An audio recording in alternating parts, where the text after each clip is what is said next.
I am being watched. Welcome everyone to Male Fuzz TV. I am Peter, and today I'm going to be talking about Person of Interest, Season 3, Episode 5. It's called Razgovor.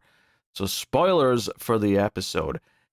And this one is after a little bit of a break, right? The schedule was a little bit hectic for a couple of weeks, so a few of the classic shows took some time off. This, Twilight Zone, and X-Files. And what's interesting is the last X-Files I did, I came back after a little break on that, and the episode was unfortunately kind of a stinker compared to like the better episodes. This is the complete opposite of that. This is a banger. I came back to the best episode of the season so far. Not that I wasn't enjoying this season up until this point, but this episode had everything. This episode had a great character focus on Shaw. This episode had a good B plot. The way that the two plots converged at a certain point was really well handled. It was a nice little reveal when it got there. There was very little to complain about with this one. There's a couple of little nitpicks I might have, but I think this was a great success, as Borat might say. The episode revolves around a little girl, who's about 10, 11, something in that range. But she is an immigrant from Russia. So they don't get a social security number, they get a green card number instead, to the point where they don't have a photograph and they don't even know what age she is. They think they're expecting a fully grown woman and they end up finding a kid instead. And when you take a character like Shaw, who's very stoic and very unemotional, and you pair her with a child, you get gold. You get sometimes comedy gold, but sometimes you get introspective gold, because the kid kind of draws out things from the character, and that's what a lot of this episode is. The episode starts with a scene of Shaw just finishing up another case, and I'm liking that they've been doing this a little bit more often. I feel like we've had a few of these recently, where the episode will just start with them like finishing up a simpler job, a simpler number. And that makes a lot of sense, because obviously it's great and exciting that we get these episodes where there's all these twists and turns and there's a lot going on to the number, and who's the perp, who's the victim, and all that figuring out. That's what makes up a lot of the show. But it makes more sense from a realism point of view that there's a lot more simpler ones as well. And I like that they've been just kind of peppering the little tail ends of some of them in at the starts of the episodes. As Shaw taking care of this one on her own and saving an ambulance driver who's delivering a heart or a liver or something, a kidney. I can't remember what the organ was, but they're delivering a kidney for a transplant. And this I don't know, organized crime goon shows up to steal it for his boss, and Shaw just shoots the guy without a second's hesitation, showing not that she was putting the victim at risk by doing this, but she just shoots through his jacket and hits the guy without thinking about it. And then the guy tries to thank her and is all like, "Oh, how can I ever forget? Thank you. You just saved my life, whoever you are." And she just like, "Okay, bye, we're done," and just walks off.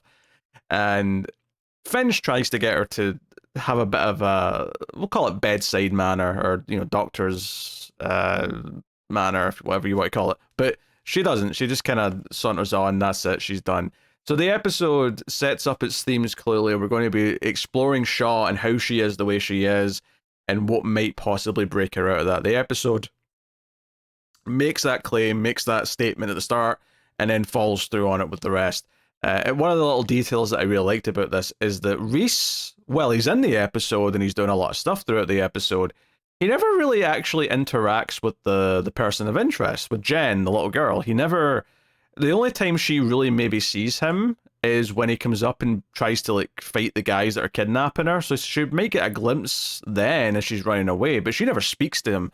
There's a conscious choice in this episode to always have it be Shaw who's our contact with the team, for her to be like a one-on-one guide with her, as much as she wants to stay away from the kid because she doesn't like kids.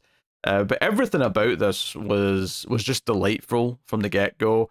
The realization that it's a kid was like, okay, that's thrown her off. But then the fact that this kid wants to be a spy and is like questioning the story that Shaw's got prepared about being from immigration and trying to trick her into showing herself up, and even saying, "Hey, Agent so-and-so usually handles my case," and then Shaw's like, "There is no Agent so-and-so," and the kid has this sort of look like, "Okay, you passed."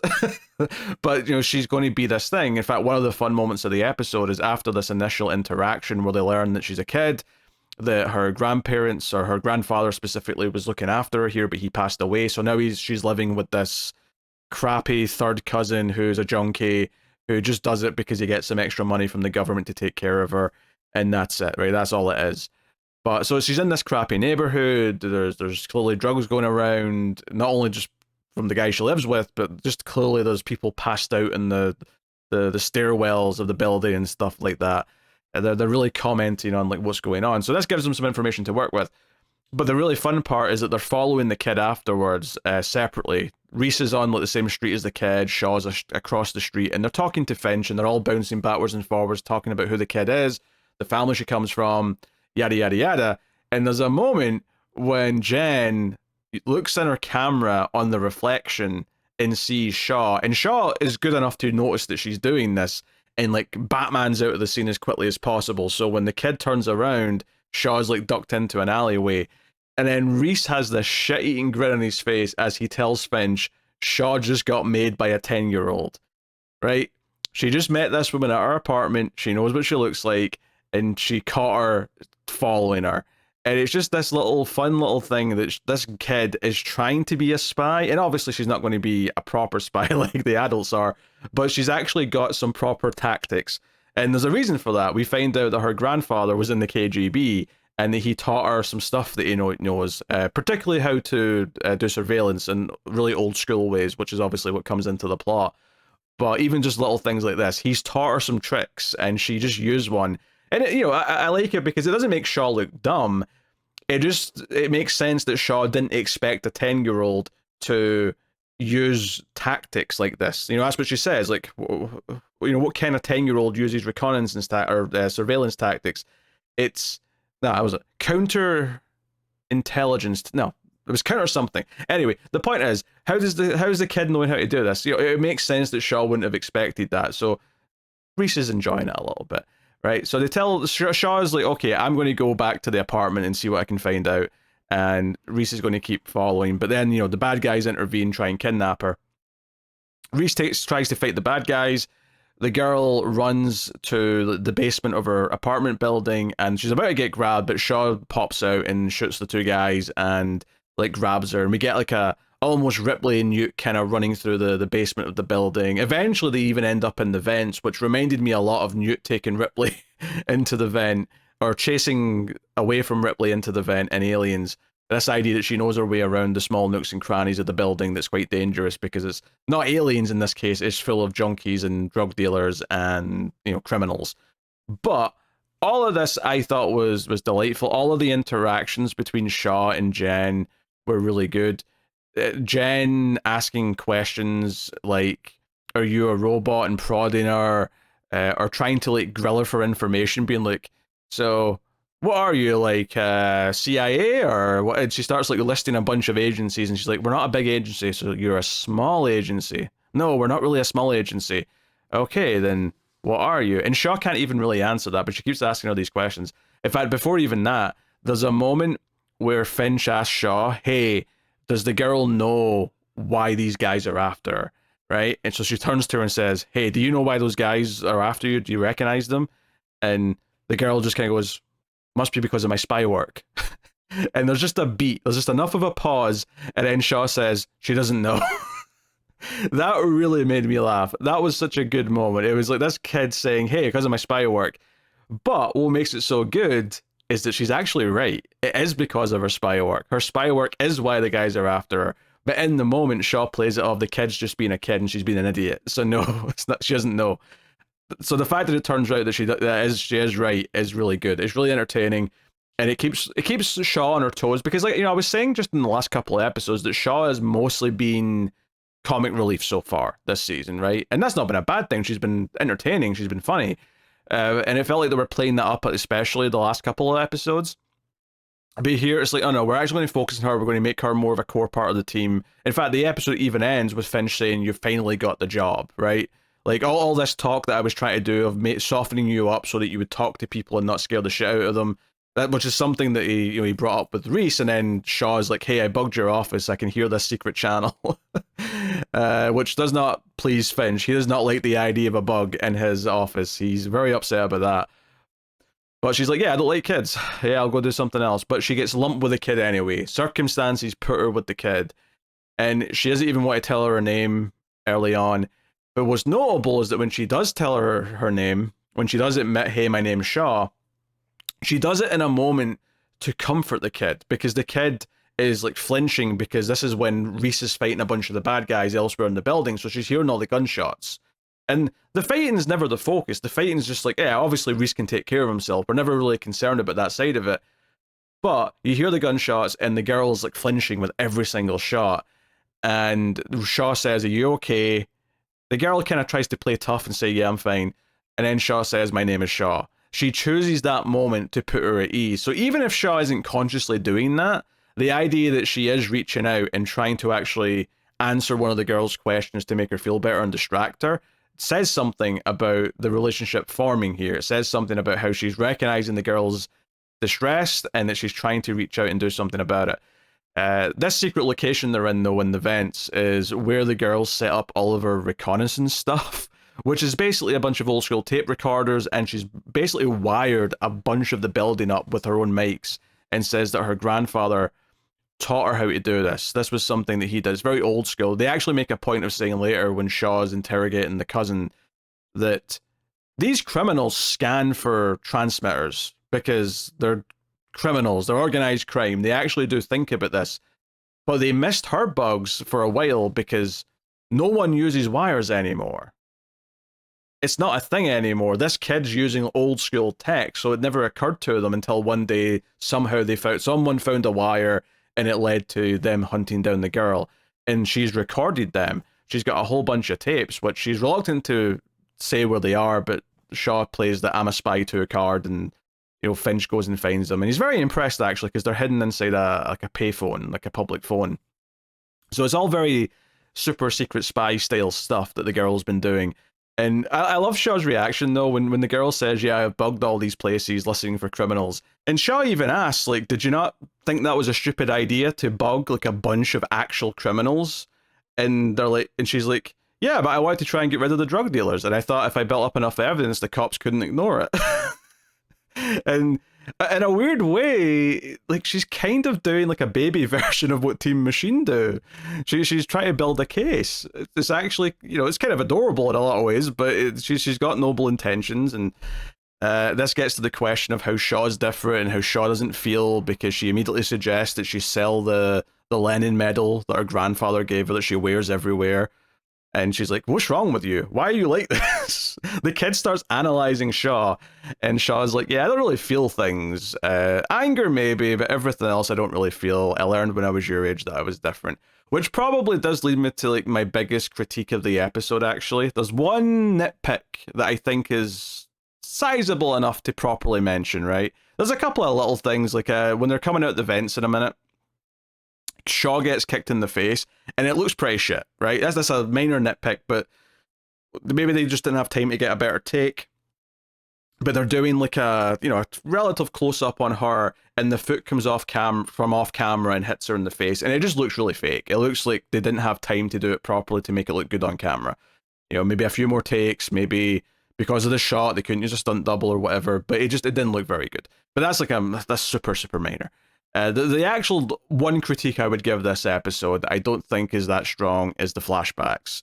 There's flashbacks to young Shaw in a car accident when her father died, right? This is when her dad died.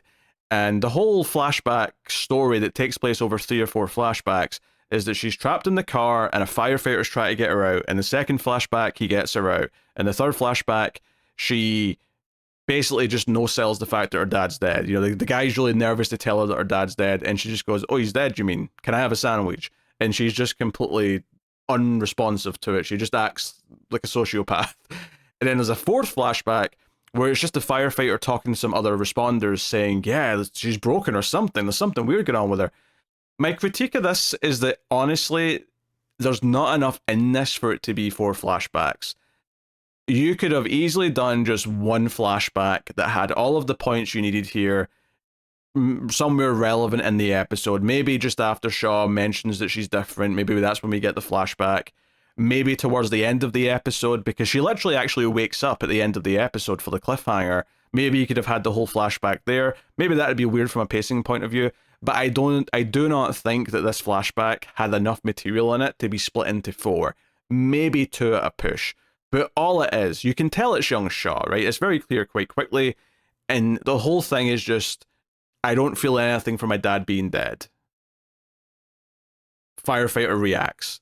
That's it. That's the entire set of flashbacks, but it's spread out over 4 flashbacks, and they are pretty short, each of them, to be fair, but it made each one feel like they were just fluff, like nothing happened in that flashback. He said a couple things to her, and we go back to the present day. They didn't feel like they had enough into it to justify each being a single scene. So I would have just sort of merged it all into one scene that lasted a full minute and a half, rather than, a set of 4 30-second or so scenes. I mean, some of them are probably longer than that, but they don't need to be longer than that. They're just kind of extended for the sake of it. It's the one complaint I would have, because everything in this episode is great. It's fantastic. I haven't even talked about the Carter and Lasky stuff, which I think actually takes a plot that's been so-so and turns it into gold. More on that in a minute. But the flashbacks are the one thing that I would say is an actual negative on the episode.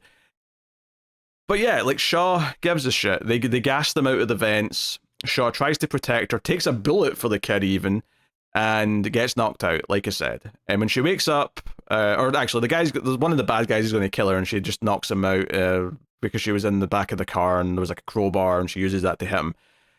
Finch tries to bench her, and she's like, no, don't bench me. And she also makes a point of saying her name's Jen, right? Finch calls her their full name. What was it? Jenrika, right? It was the full name. I couldn't remember because it was some Russian name, right? Jenrika. And she's like, her name's Jen. She points that out, which shows that this kid has bonded with her enough that she's now looking at her as a person to protect rather than just that numbers case, that mark. She's not just the job anymore. She cares about the little kid. And this is always something that works. This is, it's Man on Fire with Denzel Washington. It's other movies of that type where you have a badass character who's kind of stoic, but does actually find a little bit of life again through a kid who actually attaches themselves to them. And in doing so, I'm not going to say it always works, but it can be done well. And when it's done well, it always hits a chord. The idea that you're sucking some actual emotion out of a character who wouldn't typically show any. So Shaw does not heed any of Finch's warnings or requests or, dare I say, orders. She just goes to try and figure things out. She goes and interrogates the cousin, gives him some drugs to make him talk, and this is where he mentions the whole the wiring and stuff. Smashes him through the glass table before she leaves because he deserves some punishment for basically not caring about his, the kid that he's meant to look after.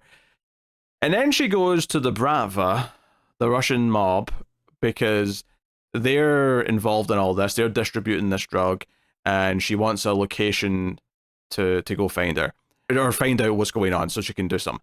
And this is a whole thing where she comes in, she knocks out the 2 guards with syringes, which looks kind of, again, sociopathic and aware, but kind of badass at the same time.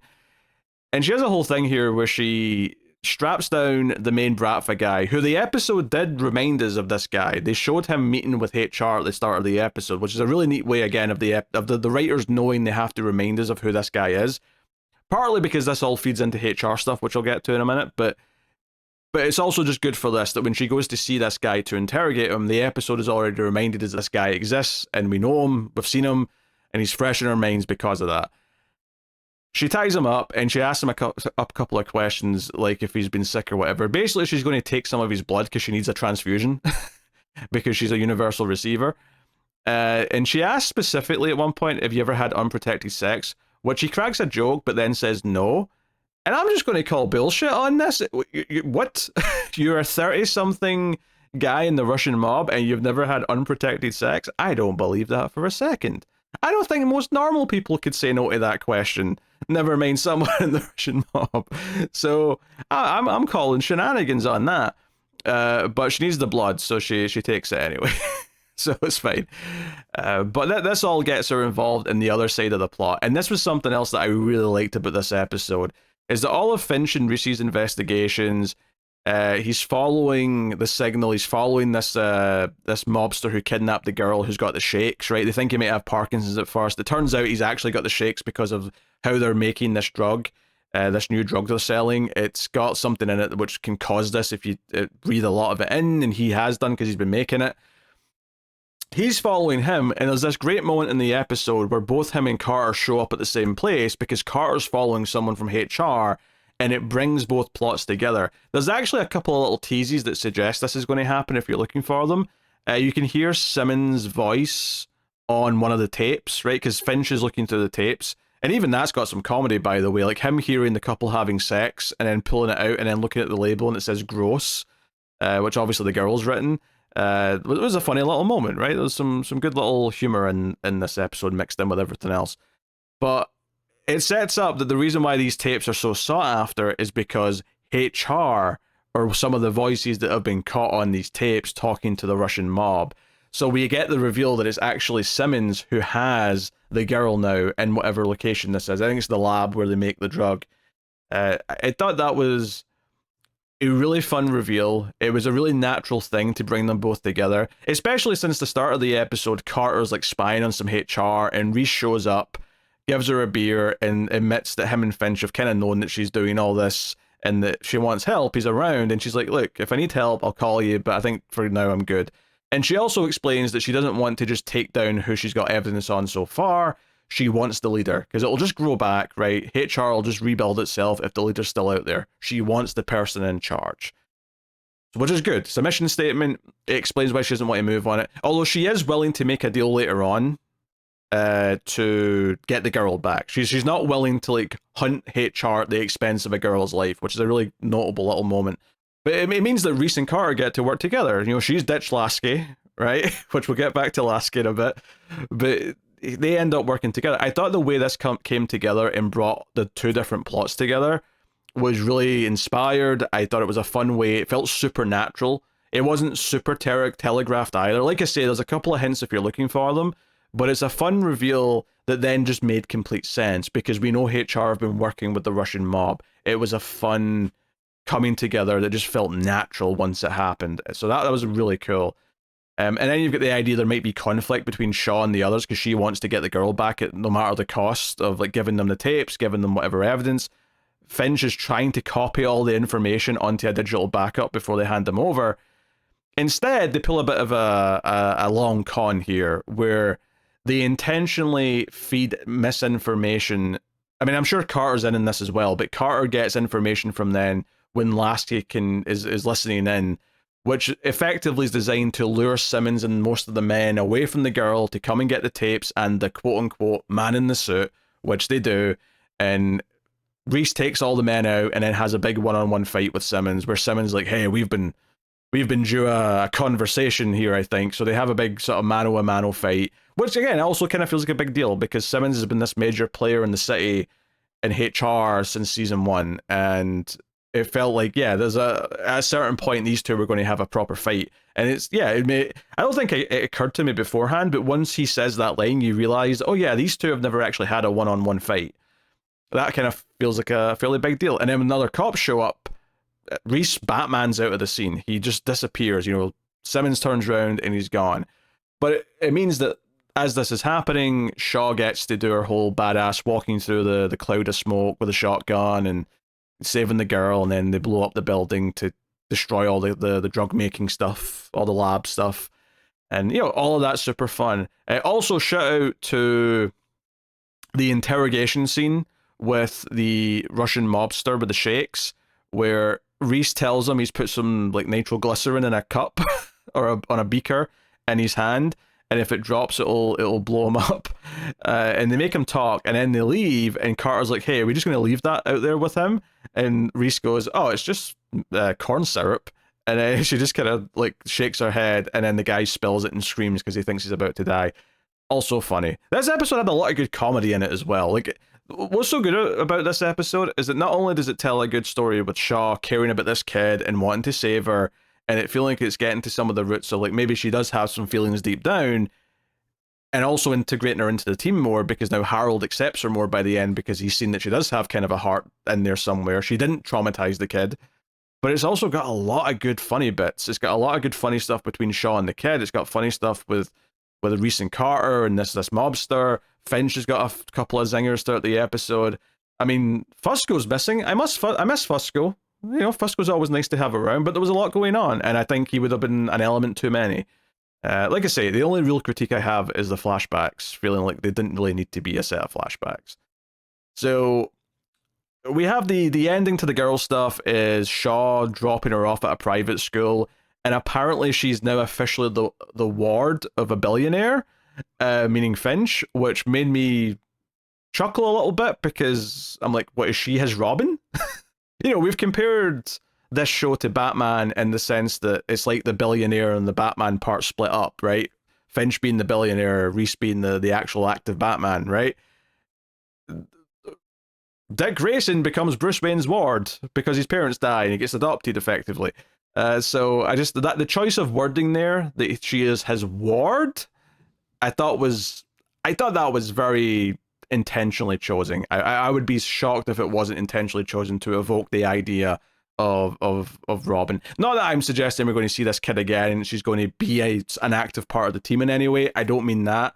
I'd be surprised if we see her again. Maybe we will, maybe we won't. It'd be cool if we did, and we do get her kind of like inadvertently working a little bit with Shaw down the line, because I could see the hilarity coming from that. But I think that would be like a fun one episode thing or something down the line. I don't think she's ever going to be like a main character or anything like that. Like I say, my expectation is that I'll never see her again. This is just a great episode on its own. She doesn't need to come back, but if she ever does, I could see there been some fun developing the relationship with Shaw, and maybe even having her like help by doing like her own little spy thing, even if they don't ask for it. I don't expect that they'll want her to do a spy thing because she's a kid, but she might do something on the sly that will end up helping in some way. I could see that happening maybe. Anyway, yeah, all good stuff. Her and the kid having this goodbye, and the kid saying, hey, you do have feelings, the volume's just turned way down. It is in there, and insist that she take her Lenin medal, and even though if she won't care that she has it, that Jen herself will care that Shaw has it, and Shaw has to like grab her and hug her, and she's like, you're hurting me. I think what I really liked about this performance from the kid, which I think is good throughout the episode, is in this particular moment, she has like this smile, this grin on her face as she says, it hurts, or you're hurting me, which has a really interesting vibe of that she's happy that Shaw's showing the affection and showing, giving the hug, but she's also saying, hey, you're not good at this, you're hugging me like a bear, like let me go. I love that mix there of her smiling through the pain because she's still happy what this is, and the body language of Shaw as she like lets her go, where she kind of like pats her on both arms and then kind of like waves one arm to sort of say go. It was just the right amount of awkward. Like she is almost acting like a robot where she doesn't really know what to do with her hands to sort of end the transaction of the hug. So she just kind of pat, off you go. Like it was a good choice for the acting, I think there. So yeah, she has a little bit of banter with Finch about the bug. He's not found it yet, so that's fun. And then the cliffhanger to the main story is that Shaw is asleep at her place, notably with that medal that the kid gave her hanging on her lamp, just to know that she has kept it and she is displaying it, and it means something to her, which is cool. And Root's there. We've not seen Root in a couple episodes. Root shows up and jams any detection from the machine, it seems like, because the machine comes up saying analog interference. As to think that's what that was implying. I think she was holding a taser though. I think she was tasing Shaw, but she says they're going to have a lot of fun together, and that ends that there. So fun tease for potentially next time, or maybe if they let us sit in that for an episode and then show us what they're doing after. I don't know, but obviously I'm excited to see Root again. Some of the best stuff this season so far has been her stuff, particularly when she was breaking out of the hospital. So all that was great. Loved everything with the main story here. Everything with Shaw and the kid was endearing, never mind engaging, and there was almost nothing in there that I didn't like about that. Like I say, only the flashbacks were the only thing where I'd say maybe you could have just condensed that into one slightly meatier flashback, and it would have been more justifiable than having 4 split up things.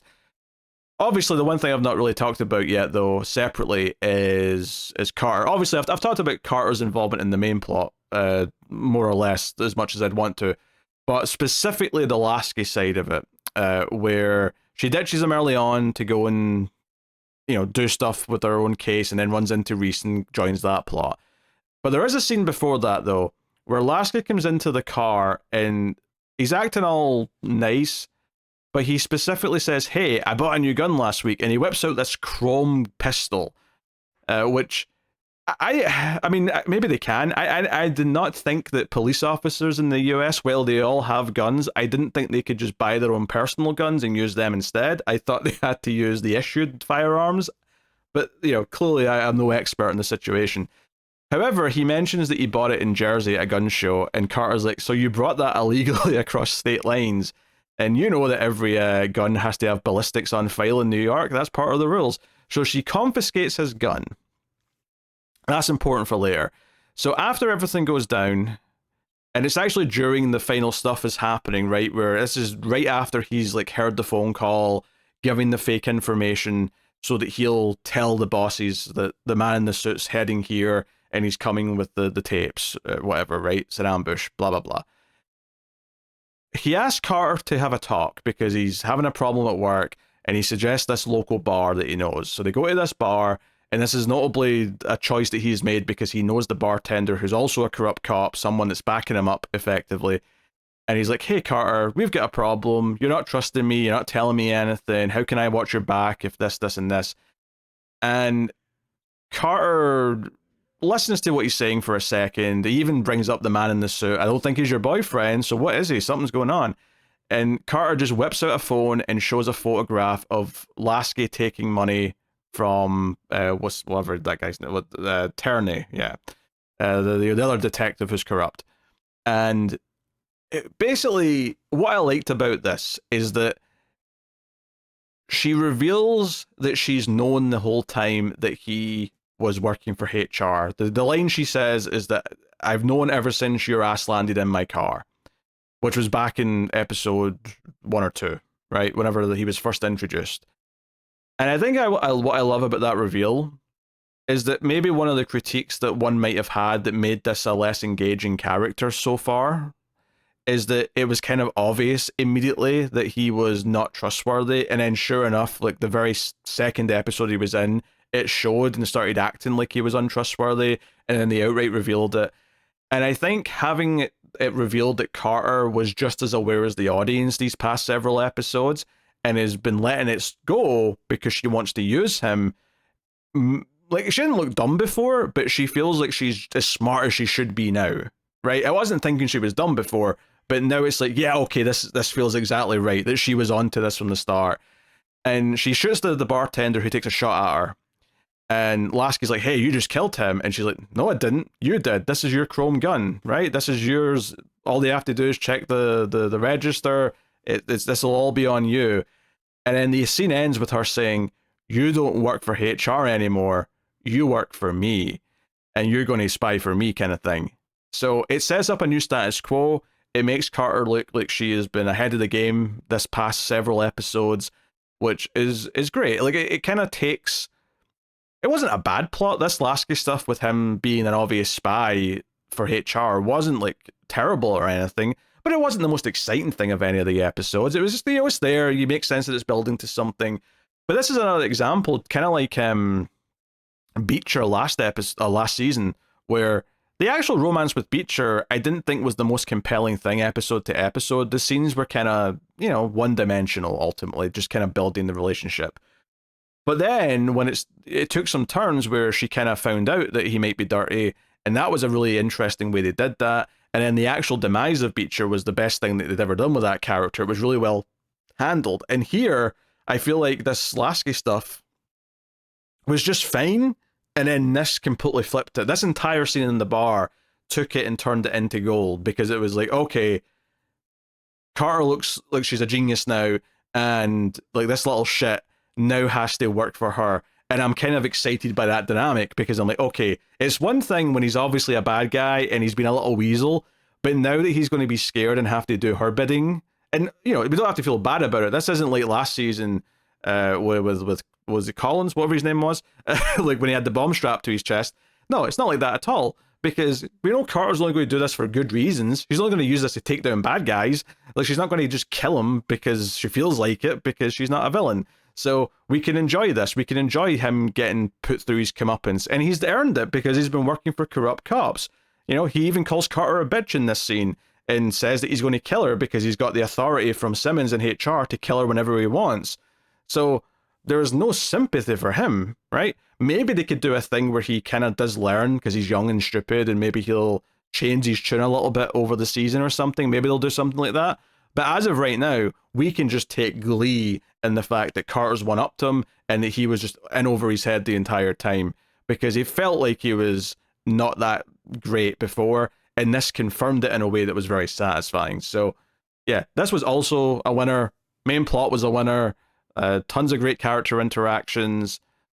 The minor quibble of the flashbacks, feeling it could all just be one scene rather than try to spread it out artificially over the course of the episode, is the only real thing that I would complain about. This is the best episode of the season so far, and has me super excited to be back watching Person of Interest. So, excellent stuff. I'll see you next time, basically. No, you can support all the content over at Patreon. Patreon.com/MailFuzzTV helps out the channel, helps make sure I can keep doing this as much as I do on both the TV channel and the movie channel. And of course, you can get some perks for it. So if you want to support everything, you can do it over there. You can also like, subscribe, all the usual YouTube things help out a bunch too. So thank you very much for joining me. I always appreciate it. Keep watching TV. Have you got any vanilla?